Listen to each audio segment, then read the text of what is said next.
जय सीताराम। सीताराम जी के भगवान। बैठ जाओ उधर, आप तो बैठ जाओ। चाय सीताराम जी उधर आओ। जय सीताराम जी के भगवान। भैया सब लोग बैठ जाएंगे तो मैं भी दिखेगी। बैठ जा भैया, बैठ जा। सीताराम भैया बैठ जा, पहले इनका हो जाए। बैठ जा। सीताराम प्यारे जी के भगवान। व्यासो हनुमानस्य विभीषणः कृपा परशुरामस्य सप्तैते चिरजीविनः।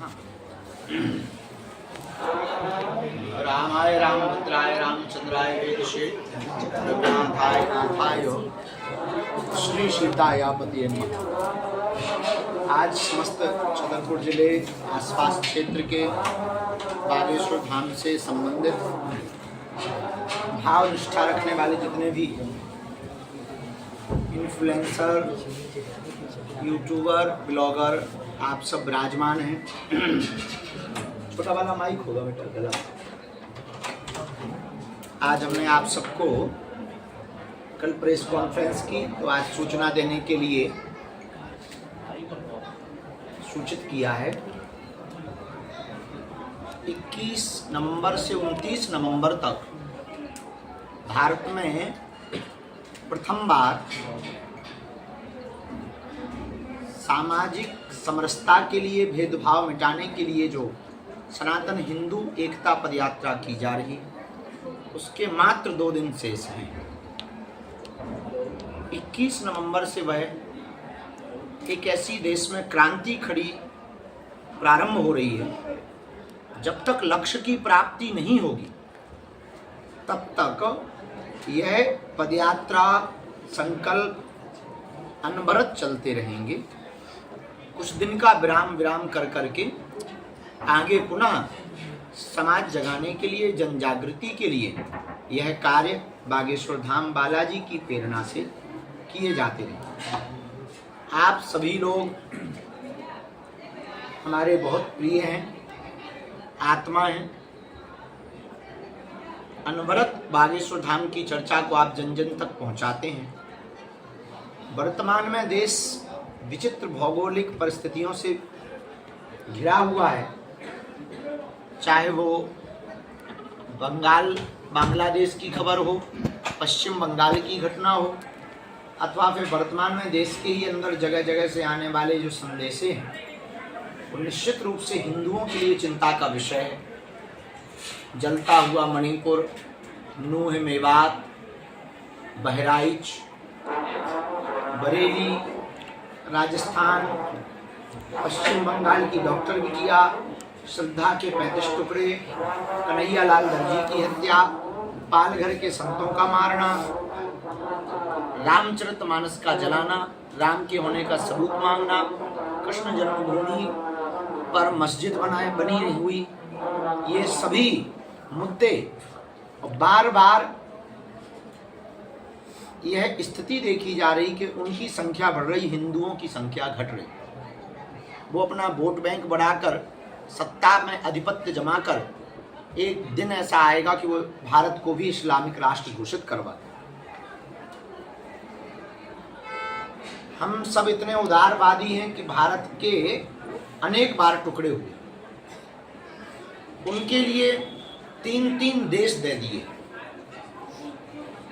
फिर भी हम अपने देश में अपने ही अधिकारों के लिए लड़ते हैं। इससे यह सिद्ध होता है कि इस दुनिया में सबसे ज़्यादा कोई कम्युनिटी सोई हुई है, किसी कल्चर के लोग सोए हुए हैं, तो वो लोग सोए हुए हैं जिन्हें हिंदू कहते हैं, जो आदि से हैं, जिन्हें वेद विज्ञान का ज्ञान था, जिनके पास आध्यात्मिक साइंस था, जो भारत के लोग पूरी दुनिया से अपने आप को सबसे पहले डेवलपमेंट मानते हैं। और वर्तमान में ऐसी परिस्थिति खड़ी हो रही कि अब आप ही सबसे पीछे हो। इसीलिए हमने प्रण लिया, भारतीय हिंदुओं को जगाने के लिए, जात पात, ऊंच नीच, भेदभाव और छुआछूत को मिटाने के लिए हमको हर हाल में लोगों तक जाना पड़ेगा, उनको 7 वचन दिलवाकर संकल्प याद करवाना पड़ेगा। पहले कि हम जात पात पर भरोसा नहीं करेंगे, हम सब हिंदू एक हैं, इस बात पर गुमान और गर्व करें। दूसरा वचन उनको दिलाना पड़ेगा कि जीते जी आने वाली पीढ़ियों के लिए एक वचन दिलाकर जाएंगे, शपथ खाकर कभी भी ब्रह्मा विष्णु महेश का अनादर नहीं करेंगे, कोई अनादर करेंगे तो उसे छोड़ेंगे। तीसरा वचन हम अपने बच्चों को दिलवाएंगे, हर हाल में वैदिक संस्कृति के गीता, रामायण, पुराण, उपनिषद, शास्त्र अथवा दर्शन, चाहे वो भारतीय दर्शन हो गए, पातंजलि, जैमिनी, इन सब के दर्शनों का अध्ययन करवाएंगे और अपने बच्चों को सनातन संस्कृति से ओतप्रोत रखेंगे। चौथा, एक दूसरे की हिंदुओं की आर्थिक स्थिति को मजबूत करने के लिए हम हिंदुओं का सपोर्ट करेंगे, किसी भी परिस्थिति में हम हिंदुओं का सपोर्ट करेंगे। पांचवा वचन हम हर हाल में सब लोगों को दिलाना चाहते हैं, भेदभाव, जात पात, ऊंच नीच से ऊपर उठकर हर सप्ताह में शनिवार अथवा मंगलवार को मंदिरों में एकत्रित होना प्रारंभ करें। छठवां संकल्प जो हिंदुओं को हम दिलाना चाहते हैं, आप लोगों को, वो ये दिलाना चाहते हैं, गाय, गंगा, गौरी, गायत्री, गोपाल, गीता, गुरु, इनके प्रति कभी अनादर का भाव नहीं रखेंगे, अटूट निष्ठा व श्रद्धा रखेंगे, मरते दम तक इनकी पद्धति, संस्कृति और इनके सम्मान को बचाएंगे। सातवां और अंतिम जो हमारा वचन इस पदयात्रा के अंतर्गत लोगों से होगा वो ये होगा, किसी भी परिस्थिति में हम लोग पहुंच जावे, एक दूसरे से दूर नहीं होंगे, सनातन वैदिक धर्म की स्थापना के लिए जगह जगह गुरुकुलों की स्थापना करवाएंगे। इन 7 वचनों को जन जन तक पहुंचाने के लिए, हिंदुओं को एक करने के लिए, यह 21 तारीख से 29 तारीख तक की पदयात्रा में आप सभी लोग सादर आमंत्रित हैं। देखो, अंगूर गुच्छा में होता है तो महंगा बिकता है, टूट जाता है तो सस्ता बिकता है। उसी प्रकार हिंदू एकत्रित रहेगा तो पूरी दुनिया में इसका सम्मान होगा, और अगर टूट जाएगा तो वही हाल होगा जो भूटान से, म्यांमार, बांग्लादेश, पाकिस्तान से टूटने पर हुआ, वो आपका हाल होगा। अभी नहीं तो कभी नहीं। और वो फिर गाना आप पर फिट बैठेगा कि देर ना हो जाए, कहीं देर ना हो जाए। देर हो जाएगी, फिर आप कुछ नहीं कर पाओगे, आपके हाथ से बात निकल जाएगी। वो अभी 22% है, उतने में भी कह रहे हैं 15 मिनट दे दो, नानी याद दिलवा दी। ये मात्र 22% लोग ऐसा बोल रहे हैं। विचार करो, तुम 80% हो, तुम आज तक अपना ही अधिकार नहीं ले पाए। वो 15% वाले तुम्हारा भी अधिकार छीनने की ताकत रखते हैं, क्योंकि तुम अभी डरे हुए हो, कायर हो। सबसे ज्यादा बुज़दिल अगर कोई इस दुनिया में है तो उसका नाम है हिंदू। सबसे ज्यादा कायर कोई है तो वो है हिंदू। इसलिए अब हिंदुओं को एकत्रित होना ही पड़ेगा। एक आदमी ने पत्थर उठाया, कुत्ता को मारा, कुत्ता भाग गया। लेकिन वही पत्थर उठाया उसी आदमी ने मधुमक्खी के छत्ता को मारा, आदमी भाग गया। कुत्ता अकेला था, कुत्ते को भागना पड़ा। मधुमक्खियां एकत्रित थी तो आदमी को भागना पड़ा। उसी प्रकार तुम अकेले रहोगे तो तुम्हें कश्मीरी पंडितों की तरह देश छोड़ना पड़ेगा, प्रदेश छोड़ना पड़ेगा। अगर तुम एकत्रित रहोगे तो उनको देश छोड़ना। अब निर्णय तुम्हें लेना है कि अपना छोड़ना है या उनसे छुड़वाना है। अगर उनसे छुड़वाना है तो हम सब हिंदुओं को इस परिस्थिति में हम सबको एक होना पड़ेगा। इस पदयात्रा को सफल बनाना इसलिए आवश्यक है क्योंकि धर्म विरोधी ताकतें अपनी संपूर्ण रूप से ताकत लगा रही हैं कि ये विफल हो जाए। विफल होने में उनको मजा आएगा। सफल भगवान को करना है। हम अपना पुरुषार्थ जब तक हमारे तन में प्राण है, हम तो अपने प्राणों की बाजी लगा करके लड़ रहे हैं। हमारा कोई फायदा नहीं। हम तो अपनों की भी गालियां खा रहे हैं, परायों की भी गालियां खा रहे हैं। दुश्मनी की तो रडार पे फूल दया लगे ही हुई है। हमें ना राजनीति में आना है, ना हमको राजनेता बनना है, ना किसी पार्टी को वोट दिलवाना है। हमारा सिर्फ एक ही सिद्धांत है, हर हाल में हमें हिंदुओं को जगाना है। आने वाले 500 सालों तक कोई भी उंगली ना उठाए और ये सिद्धांत हिंदुओं के दिल में बैठ जाए। छेड़ोगे चाहे जो हो जाए। इसीलिए आप सब लोग आए। 2 बातें उनके मोल बोलेंगे। एक ये, इस पदयात्रा में हमने कुछ त्याग किए, वो 2 त्याग महत्वपूर्ण है। पहला त्याग, पूरी पदयात्रा में हम माला नहीं पहने, स्वागत स्वीकार नहीं। क्योंकि अभी जब सफलता ही मिली तो नहीं मिली तो माला पहनना और स्वागत करने का मतलब ही नहीं उठता है। जब सफलता प्राप्त होगी तभी माला धारण करेंगे। तो पदयात्रा जितनी भी होगी उन पदयात्राओं में कहीं पर भी हम माला नहीं आगामी भी पद यात्राओं में यही संकल्प। दूसरी, पादुका नहीं पहनी। माला के पीछे एक और लॉजिक है कि हम हिंदुओं पर आर्थिक बोझ नहीं डालना, धन का अपव्यय ना हो। माला एक बार पहन लो, पर यूज की मतलब में ही नहीं, दूसरा कोई उपयोग नहीं, इससे धन का अपव्यय होता है। अपव्यय होने के कारण हम जो है विचार किए हैं, हमने प्रण लिया है कि हम माला नहीं पहनेंगे। तो आप सब लोग जितने भी यूट्यूबर, ब्लॉगर, जगह जगह जो भी आपका वो Instagram, Facebook, influencer, social media, influencer अलग होता है कि एक पदवी है, पदवी है। तो इन्फ्लुएंसर जितने भी आप सब बैठे हो, जात पात की करो विदाई, हम सब हिंदू भाई। अब हम आपको एक अंतिम बात बोल दें। 21 तारीख को प्रातः काल पद यात्रा प्रारंभ करेंगे और कदारी में प्रथम दिवस विराम करेंगे, दूसरे दिन पैप्टिक चतुर्पुर में विराम करेंगे, तीसरे दिन नौगांव में विराम करेंगे।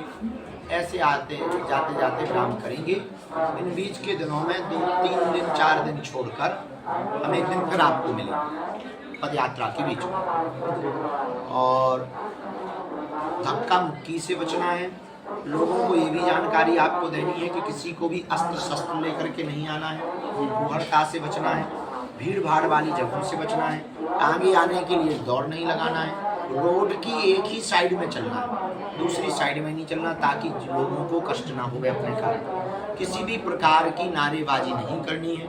नाम कीर्तन करके मिलने वाले लोगों को जात पात मिटाने के लिए संकल्प दिलवाना है, उनको ये 7 वचन दिलवाने हैं, उनको कस्में बातें दिलवानी है, सबको गले लगाना है। मिलने वाले स्वागत अथवा चाय पानी जल पानी की व्यवस्था जो रास्ते रास्ते तक करवाई जा रही, उसमें एकदम से भगदड़ नहीं करनी है। सबसे पहले आगे वाले को पा लेने दें, आप 5 मिनट बाद तो बात पावें। भोजन प्रसाद सबको मिलेगा, थोड़ा इंतजार करना, धैर्यता रखना, फुहड़ताबाजी मत करना, किसी भी प्रकार से ऐसा उपद्रव मत करना जिससे धाम की छवि खराब हो गए। प्रेम पूर्वक चलना, खतरे वाली जगहों से बचना, अकेले में माताओं बहनों को नहीं जाना है, एकांत जगहों पर जाने की आवश्यकता नहीं है। प्रशासन की नियमावली का पालन करना, कोई भी परिस्थिति या कोई भी बात ऐसी होती है तो उसकी तुरंत सूचना प्रशासन को अथवा बागेश्वर धाम के जो सेवा समिति के सदस्य हैं उनको देनी है। मस्तक पर तिलक लगाना है, रबड़ की चप्पल पहनकर, जूता पहनकर चल सकते हो आप।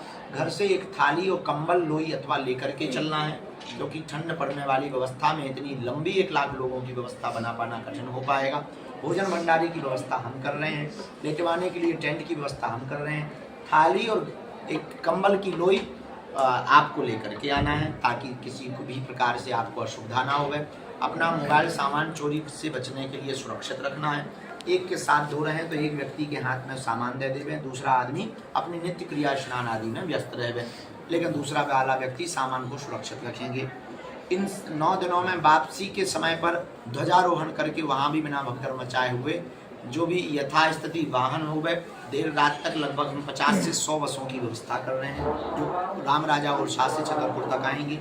कोशिश कर रहे हैं, कोशिश जारी है, सफल हो जाएगी तो ठीक है, क्योंकि बहुत लेट हो गए हैं तो एक स्पेशल ट्रेन चलवाने की भी व्यवस्था कर रहे हैं। अगर सफल हो जाएगी क्योंकि बहुत देर हो गया तो ठीक है, नहीं तो बसों के द्वारा आप अपनी भी वाहनों की व्यवस्था पूर्ववत कर लें। एक दिन बाद भी आना पड़े तो भगदड़ नहीं मचाना है, घबराना नहीं है। किसी भी प्रकार से स्वास्थ्य संबंधित दिक्कत होने पर तत्क्षण पास में चल रही एम्बुलेंस अथवा अगल बगल में लगे हुए कैंपों में जाकर के अपनी सूचना डॉक्टर को दे करके हर हाल में इस यात्रा को किसी भी प्रकार से विफल नहीं होने देना है, ताकि धर्म का, सनातन का, हिंदुत्व का धर्म विरोधी होली उल्लाह वाले मजाक न बनावें और हम किसी भी प्रकार से ट्रॉल या मीम्स के शिकार ना होवें। इस बात का हर हाल में हम लोगों को ध्यान रखना है। किसी भी प्रकार की हो रही असुविधा को तूल देने की बजाय उसको तत्क्षण ठीक करना अथवा